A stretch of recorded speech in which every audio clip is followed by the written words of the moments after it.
Hello and welcome to Living Proof, the Isaac Newton Institute podcast. My name is Dan Aspel. In today's episode, we're continuing our series of interviewing the recipients of the Simons Postdoctoral Fellowships in Mathematics.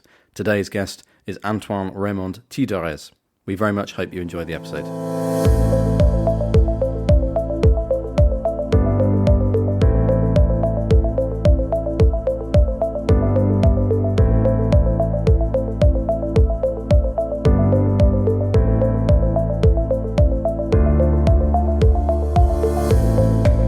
Antoine Remond-Tiedrez. I've tried my best to pronounce your name. Would you mind saying it yourself, just so I can hear the French pronunciation again? Sure. Antoine Remond-Tiedrez. There you go. It's exactly what I just said, I'm sure, more or less. Yes. It's a real pleasure to have you here. So you're here because you are one of the Simons Postdoctoral Fellows in Mathematics, and we are welcoming you to the Newton Institute, where you're taking part in the Mathematical Aspects of Turbulence programme. So, first of all, how long have you been in Cambridge so far? I think this is the end of my second week here, so still very new. Don't really know how anything works around here, but I'm discovering many things. Sure. And it's actually a beautiful, crisp winter's day today, so you've got some sunshine to enjoy Cambridge with. I guess you'll get to see the spring arriving when it comes, so it's a nice combination of seasons to enjoy once you're here. Well, that's my hope. Everyone tells me I need to go punting at some point, but it doesn't seem to be the weather for that just yet. So, yeah, looking for the warmer, sunnier days. Yeah. Well, how very many of those there are coming up. Certainly warmer, that's for sure. So that's great. So I'd love to hear how you found the Simons Fellowship and what made you apply for it. Yeah, so this showed up on my radar maybe last summer or so. Saw that this program was happening. There were these Simons Fellowships, and I knew one of the people involved with the program that I was working with back in Madison in Wisconsin, where I was on another postdoc before this. And, well, it just seemed like a very good opportunity, especially at this stage of my career, to go and meet a bunch of people. The little details, the fact that it's in Europe and I was in the US before, being able to talk to people that would typically be further away. It seemed like a really nice thing to be able to do. And, well, here I am, so it worked out. Yeah, absolutely. And tell me a little bit then about your journey through mathematics, because you're originally French, Yes. But you were studying in the US. So how did that work out? Was your undergrad in Europe and then you moved to the US for your postgrad? Tell me about your journey. I think I considered going to the US for undergrad, and I don't think my parents were too excited at that idea. So I went across the pond to the UK instead.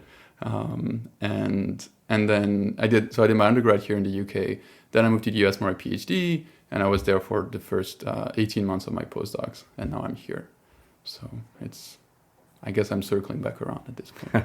And can I ask about the locations in each place? Like where did you grow up in France, and where did you study in the UK and the US? So, well, growing up is a bit of a longer story too, because I grew up in France until I was about 10. Then I was actually in Canada for 3 years because of my parents' work. Then when I moved back to Europe, we moved to Luxembourg. So I haven't actually been in France for a while in terms of actually living there. And then the UK, I was in Warwick for 4 years for my undergrad, doing both mathematics and physics. Then when I went to the US, I was in Pittsburgh at Carnegie Mellon doing just math at that point. Well, it's math over there, I guess. Oh, that's okay. and then after that, the last thing before coming here was this 1 year and a half as a postdoc at the University of Wisconsin in Madison. Wow, so a really interesting number of places that you've sort of lived in and studied in. It's quite itinerant, I guess. Yeah, it's. I was talking about this with another of the Simons postdocs here, and they're saying that one of their goals in life is to be able to buy furniture without worrying about how to throw it away. And I feel like I'm at a similar point where I've been moving around quite a bit, and it's exciting because you get to see all these different places. And I'm also looking forward to settling in somewhere, hopefully in the not too distant future.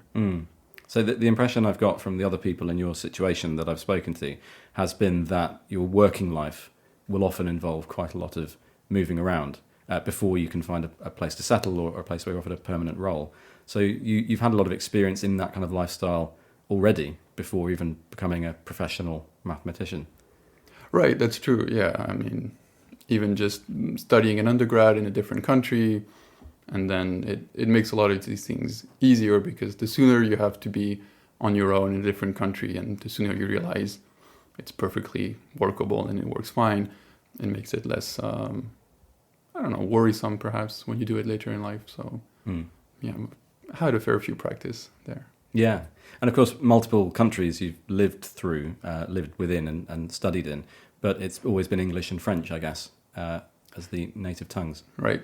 That was part of my reason for wanting to go either to the UK or the US. Is I think maybe in France now they still study English at school a lot, but back when I was there it wasn't so much the case. So the little English that I did have, I really wanted to make sure I kept it up, and I felt like if I stayed in France, it would just wither away. So that was part of the interest in going to an English-speaking country for sure. And yeah, that's been helpful. At least I can speak the language, so that goes a long way. That was not true when I started in the UK. I think I was very silent for my first 2 weeks of undergrad, just because you learn things at school. You talk about forks and spoons and kitchens, and you know these words. Yeah. And then they start talking about what was on ITV or Channel 4 the previous night, and the names of all these people and all of these common pop culture references that they've had since childhood that are completely alien to me. So that was a learning curve that was interesting. It wasn't the language, it was the cultural language, I guess. Yeah, if it's any consolation, I think that from my memory of learning French at school in the UK, you mostly get furnished with grammar, and you learn this like huge amount of vocab before you actually learn how to form sentences. And you think, well, why is it relevant that I know how to say spatula in French before I can say hello, my name is?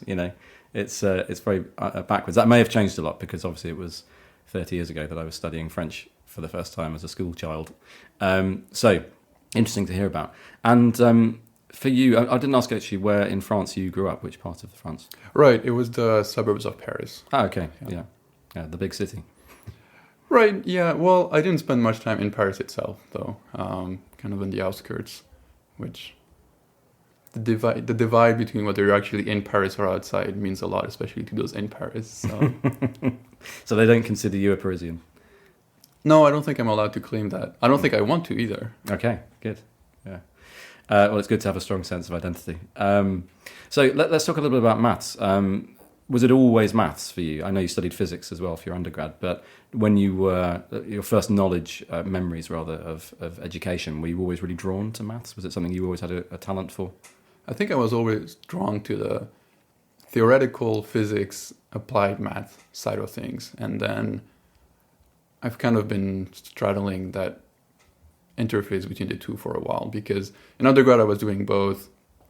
When I applied for grad school in the US, I applied to a bunch of different programs. Some were in maths departments, other were in physics departments, other were in whatever they call it, somewhere in the middle. So it's almost by accident that I ended up as a mathematician. I could have ended up on the more physics side, but it was always that area. And even now the maths I do is very much inspired and related to physics. Yeah, it's interesting. Not being in your position, I don't know how easy it would be to keep both open, because I'm guessing the further through your career you go, the more specialised you become or have to become. So do you think you'll be able to keep an avenue into physics open? I'm not sure. I think at this point I am a mathematician and my research career is in mathematics. But it's certainly been helpful to have some understanding of physics vocabulary, not just vocabulary, but really the way to attack things and think about things, because it helps figure out it helps bring new problems to mathematics because they're interested in physics but haven't been challenged by mathematicians yet, or it helps understand mathematical problems through a different lens. So I think I'm fairly squarely in the realm of mathematics now, but that dual language of physics is very helpful even within that space. Yeah. And I'm guessing that the program that you're part of is very suitable for this mixture. So mathematical aspects of turbulence, to remind any listeners. Tell me a little bit about why. Did you specifically apply to be part of that program? Yes, I did. And it's been very interesting. Last week we had our first workshop and series of talks. And it was very interesting because they were people who spend all their life in a lab actually measuring things. There are people on the other end of the spectrum, closer to what I do, whose only interactions with fluids is through the equations they write on the blackboard. So it was really interesting to have this whole spectrum and see the whole thing there. I think that's something that's very interesting about the program, because it's really deliberately trying to have these people communicate with each other, which is difficult and does require effort because we have different languages we say the same things in different ways, but we say them in different ways. So it's difficult to talk to each other, but it's very worthwhile. So I think that aspect of the program is very interesting. Yeah. And another interesting thing is that whilst you're here, you're not going to just be part of this program, you're also going to be part of the maths department, the maths faculty as well. You're going to split your time between those two. How long are you spending here in total? In Cambridge in total, it'll be 1 year. Yeah. So 6 months here, which has just begun at INI, and then I'm guessing from midsummer you'll be moving to DIPMs or damped, as we call them for short. That's right. Yeah. I think it's damped for me. Yeah, of course. Yeah, applied maths and theoretical physics. That's right. It's Yes. your natural home. So that's great. And I guess another aspect is that with the ongoing pandemic, the normal operation of the Newton Institute is that it looks different from the outside, but there's so much virtual activity that it is actually just as busy as it always has been in the past. It's just that the building has fewer people in it. That's something which I think you're going to see change, which will be interesting for you, because right now it's relatively quiet in the building, but as the months go by, it will fill once more with people, because that seems to be the trajectory of where things are going right now, which is good news for everyone. But you had a workshop last week, and you said before we were recording that there were about 60 people on the Zoom call, I think. How was that? How do you find your virtual interaction with colleagues? Yeah, there were 60 to 80 people, depending on time of day. I think it was quite busy. It's always challenging to interact with people online, but certainly the talks have been very interesting, and it's very nice because since this was an introductory workshop, some of the discussion that came afterwards was deliberately more high level in some sense. People weren't trying to get too into the weeds because there'll be workshops later this semester for that. So they're really trying to, I come back to it, but that was a big point last week, come back to making sure that they can talk to each other, that the mathematicians on one side, the experimentalists, and all the people in the middle can all talk to each other, and making sure that they're not misinterpreting what other people are saying because they use similar words but in different contexts. So the conversation, the talks themselves were very interesting, and then the conversations after, I think, is something that's even in the virtual environment is very helpful, because these informal conversations, when people don't have to publish this for posterity, so they can be a bit they're never careless, but they can say things, they can guess and make guesses and things like that, and say things they're not sure about, but that moves the conversation forward, and you get these little glimpses in how people really think about these things. That's very interesting.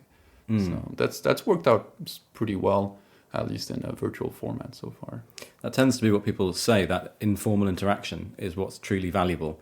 And when there are lots of people here physically, it's very obvious to see, because people are in the breakout work areas, they spill out of the seminars, and they're chatting in groups of anywhere between 2 and 5 or 6. And I really hope that that's being recreated successfully in the virtual environment. So, breakout rooms within a virtual chat and all that kind of stuff. I hope that works well for you. Yeah, it's tricky. It works, but it's tricky. Yeah, I know I've heard a lot of people, specifically last week, say things like, well, we would take care of this in 2 minutes, face to face with a blackboard, and it's a bit more challenging online. But we're also all getting better at it, because we're more familiar with the various tools and all of these things. So we've had to do this for long enough that people are getting their own habits on how to do these things online, which is sure we've learned and we've started adapting. Hopefully, we don't have to do it too long. And well, I'm glad it's possible in some way. I completely appreciate that. From my point of view as well, I much prefer interacting with people in person, as we're doing right now. I hope it works out well for you in the time that you've got here. What else was I going to ask you? I was going to ask you about, yes, that was it, about interacting with these more senior people. So obviously you're an early career researcher. Is it intimidating to talk to people who are much more senior or who have been published many, many times, who you may feel awkward about challenging in any way? It's definitely intimidating until you start talking to them, because all of the people I've interacted with so far, here or really anywhere else in academia, have always been very friendly and very open. And yes, it's exactly that. It's intimidating to talk to them, because once you talk to them, they're very friendly. They're happy to talk about anything and everything, and they're happy to give advice if you ask, and to share whatever their war stories might have been. So it's, I think it's a lot, as someone in the earlier parts of their career, it's a lot in my head that the intimidation is, because they're all very friendly folks. Indeed, yeah. They're all just people. Right. Oh, that's great to hear. Thank you for sharing that. I think that'd be very encouraging for other people in your position, or people who may consider applying for the Simons Fellowship. So I've taken up a good amount of your morning, and I really thank you for it. What does the rest of the week hold for you? Is there anything exciting coming up? I think there's a bit of time before the next workshop, which means this is a bit time to make sure I get my own research advanced. And also time to sort of meet a few more people in the department. It seems that because it's very early on in the year and the university term hasn't started yet, so people are still trickling in. So I'll be meeting a few more people who are at DAMT and what do you call it? DIPMS? Yeah, it's much less comfortable. It's not even an acronym, is it? It's just an abbreviation that people say slightly awkwardly. But yeah. So I think that's what next week is going to be. Maybe just meeting a few more people and still sort of settling in, things like that. Sure. Okay, well, thank you again, Antoine. It's been a real pleasure to talk to you, and I hope you have a wonderful time. I look forward to seeing you around the place. Thank you. It's been a pleasure having this conversation.